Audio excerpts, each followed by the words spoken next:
Hi guys, मैं अजीत झा आपके अपने चैनल लर्निंग आवर से आप लोगों का बहुत बहुत स्वागत करता हूं अपनी अगली वीडियो में। जैसा कि आप स्क्रीन पे देख सकते हैं कि आज की जो मेरी वीडियो है वो रिलेटेड है इस बार जो सीबीएसई ने क्लास 10th और 12th जो बोर्ड की डेट शीट इशू करी है उसके रिगार्डिंग। तो देखिए, कुछ बातें जो नई चीज़ें हैं एंड देन कुछ जो भी डेट शीट है उससे रिलेटेड रिव्यूज़ को हम थोड़ा सा यहाँ पे जस्ट एक समझेंगे, ठीक है ना। देखिए, सिंपल अगर हम डेट शीट की बात करें तो क्लियरली यहाँ पे 12th क्लास की डेट शीट आप अपनी स्क्रीन पे देख सकते हैं कि 4 मई से, जैसा कि सीबीएसई ने पहले ही इन्फॉर्म कर दिया था कि 4 मई से पेपर स्टार्ट होंगे, देन 4 मई से ही पेपर स्टार्ट हो रहे हैं। और लास्ट पेपर की अगर हम बात करें तो लास्ट जो हमारा पेपर है वो इन्होंने इस बार 11 जून, ठीक है ना। वैसे तो ऑलमोस्ट 1.5 मंथ तक एवरी ईयर पेपर होते ही हैं, ठीक है। इस बार कुछ नया नहीं है। तो नया इस बार है क्या एक्चुअल में? तो नया इस बार ये है कि पेपर जो है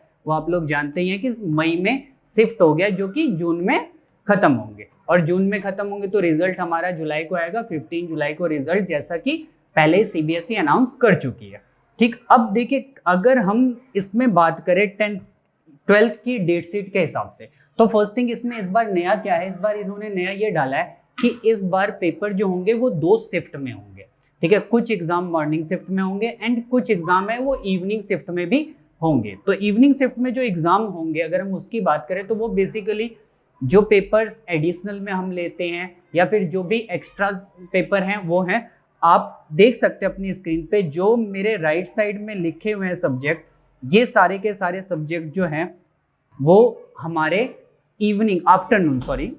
वो हमारे आफ्टरनून की शिफ्ट में होंगे। इन्होंने टाइमिंग्स जो डिसाइड करी आफ्टरनून शिफ्ट की वो 2:30 से 5:30 और 2:30 से 4:30 according to the length of paper. अगर 2 घंटे का पेपर है तो ऑब्वियसली 4:30 खत्म हो जाएगा और 3 आवर का पेपर है तो आपका 5:30 खत्म हो जाएगा, ठीक है ना। तो कुछ पेपर्स को इन्होंने इवनिंग में भी डाला है। फर्स्ट ये नया इस बार इन्होंने इंट्रोड्यूस करा। इसके अलावा बच्चों, जैसा कि हमारे पास कुछ और चीजें उनको हम यहाँ पे समझ लेते हैं। फर्स्ट थिंग, एवरी टाइम पे वो इन्होंने यहाँ पे टाइमिंग्स लिख रखे हैं एग्जाम की 10:30 से लेके 1:30 तक। तो मैं आपको क्लियर कर दूं, अगर आप फर्स्ट टाइम बोर्ड का पेपर देने जा रहे हैं तो 10:30 जो टाइमिंग होती है उस टाइमिंग पे हम अपने पेपर को स्टार्ट कर देते हैं, ठीक है। दैट मीन्स आपको जो पेपर मिलेगा वो 10 o'clock आपको पेपर मिल जाएगा। जो उसमें डिटेल्स फिल करनी होगी वो फिल करने के लिए 10:15 आपको क्वेश्चन पेपर मिल जाएगा। आप उसे 15 मिनट पढ़िए,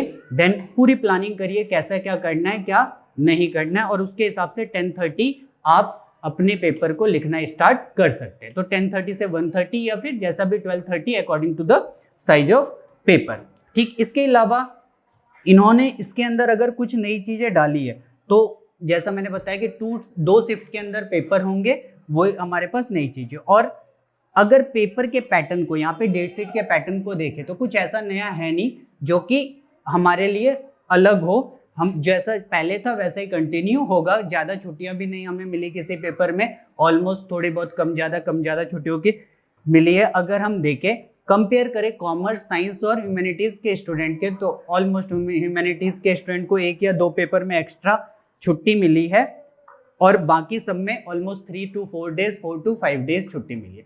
तो फर्स्ट ऑफ ऑल मैं आपको ये क्लियर कर दूं कि अब तो सारे के सारे क्राइसिस का टाइम खत्म हो गया है। तो अब सीबीएसई जो है बिल्कुल अपने फास्ट ट्रैक मोड में है। वो चाहती है कि सब कुछ पैटर्न सारा जो है ट्रैक पे आ जाए। उनके लिए उन्होंने ऑलरेडी 10th और 12th की क्लासेस स्टार्ट कर दी, उनके प्री बोर्ड्स अनाउंस कर दिए हैं और 11th के भी और 9th के भी अब क्लासेस अनाउंस कर दी गई है और उनके भी जो मिड टर्म एग्जाम है उनकी डेट भी उन्होंने मेंशन कर दी है। वो आप अगर जाएंगे 1-2 दिन में तो आपको स्कूल के अंदर पैटर्न पता चल जाएगा, ठीक है ना। तो जैसा कि हम बार बार एज्यूम कर रहे थे कि पेपर में भी हो सकता है कि अगर ऐसा ही चलता रहा टाइम तो पेपर ऑफलाइन की जगह ऑनलाइन में हो, तो सीबीएसई ने अब उसकी गलतफहमी को दूर कर दिया। तो कई बच्चे ऐसे होंगे जो अभी तक वेट ही कर रहे होंगे कि प्रॉपर न्यूज़ आ जाए, उसके बाद हम अपनी पढ़ाई को कंटिन्यू करेंगे या फिर पढ़ाई स्टार्ट करेंगे। जैसा भी है, जो भी है, according to the student to student ये भी वेरी करता है। तो उस हिसाब से आपका टाइम आ गया है कि आप उसे स्टार्ट करिए एंड आप भी बिल्कुल उसी मोड पे कंटिन्यू करिए जिस मोड पे सीबीएसई अपने आप को कंटिन्यू कर रहा है। और बिल्कुल भी मैं आपको बता दूं, बिल्कुल भी सीबीएसई से आप ये उम्मीद मत करिएगा कि सीबीएसई पेपर के मामले में लीनियंट होगी या फिर चेकिंग के मामले में लीनियंट होगी। हम कुछ नहीं कह सकते कि पेपर कैसे चेक होंगे या फिर पेपर कैसे आएंगे। ऑलरेडी उन्हें जो काम करना था उन्होंने अपना काम कर दिया, पेपर के अकॉर्डिंग सिलेबस थोड़ा सा कम कर दिया है, बट उन्होंने ऐसा कहीं मेंशन नहीं करा है कि पेपर जो है इजी आएगा या फिर पेपर टफ आएगा या पेपर का लेवल सेम होगा। ठीक है ना, कुछ नई नई चीजें ऐड कर दी गई है हर पेपर में, पेपर का पैटर्न बदल दिया गया। अगर आपके पास पेपर नहीं है तो आप सीबीएसई के सैंपल पेपर्स आ गए क्लास 10th एंड 12th के, आप उन्हें डाउनलोड करिए एंड पेपर का पैटर्न वहां से चेक करिए, जिसको कंटिन्यू आप कर सकते हैं। और बेस्ट यही होगा कि हम भी अब उन्हीं के हिसाब से प्लानिंग करें, जैसा टाइम चल रहा है, मीन्स जो टाइम बीत गया वो टाइम आगे कंटिन्यू नहीं होगा। होपफुली अभी तो यही चांसेस है।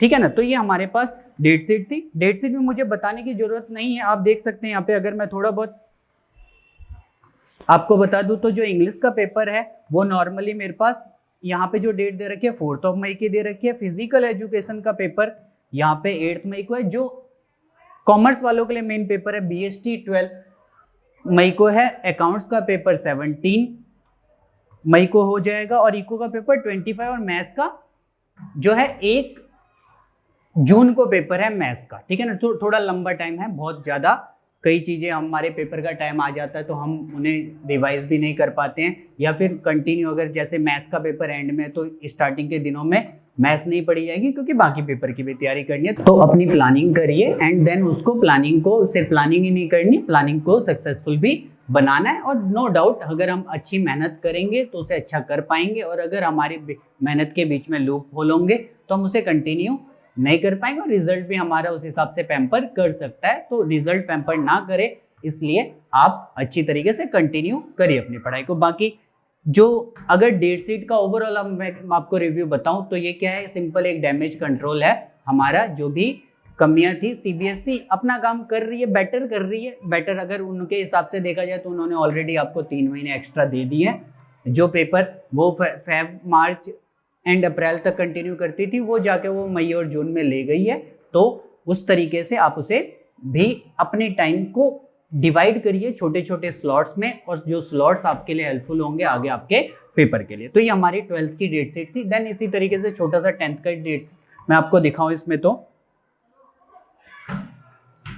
देखिए 10th की डेट शीट के अंदर मैं आपको बता दूं 10th के पेपर 2 स्लॉट में नहीं हो रहे हैं, 10th का एक ही स्लॉट है, क्योंकि इनके पेपर हमारे 4 मई से स्टार्ट है, इनके भी पेपर, और इनका जो लास्ट पेपर बन रहा है वो बन रहा है 7 जून को। ठीक, बाकी सारी चीजें इनके पेपर में भी सेम है। पेपर आपको डिटेल फिल करने के लिए 10 बजे मिल जाएगा, 10:15 आपको क्वेश्चन पेपर मिल जाएगा जो 15 मिनट्स पढ़ना होगा, 10:30 से आप उसे लिखना स्टार्ट करेंगे। और इनके पेपर की अगर हम जो मैंने थोड़ा बहुत देखा है तो कुछ इस हिसाब से इनके पेपर के अंदर भी लगभग 3 to 4, 5, 6 इतने डेज के ही छुट्टियां उन्हें दी गई है। जो ऑलमोस्ट अगर इंग्लिश और हिंदी की बात करें तो उनके बीच में 3 डेज का गैप है, हिंदी और साइंस के बीच में 4 डेज का, फिर साइंस मैथ्स के बीच में 5 डेज का, और मैथ्स और एसएसटी के बीच में 6 डेज का गैप है। बाकी अगर आपके पास एडिशनल कोई सब्जेक्ट है तो उस हिसाब से आप अपनी जो छुट्टियां हैं उनको देख सकते हैं। और अगेन मैं 10th वालों से भी वही स्टेटमेंट कहना चाहूँगा कि बेटा आपको पढ़ाई करनी पड़ेगी। अगर आपने पहले अभी तक कुछ नहीं पढ़ा तो आप ये मत सोचिएगा कि पेपर जो है वो इजी आएगा या फिर पेपर के बाद कुछ ऐसा हो जाएगा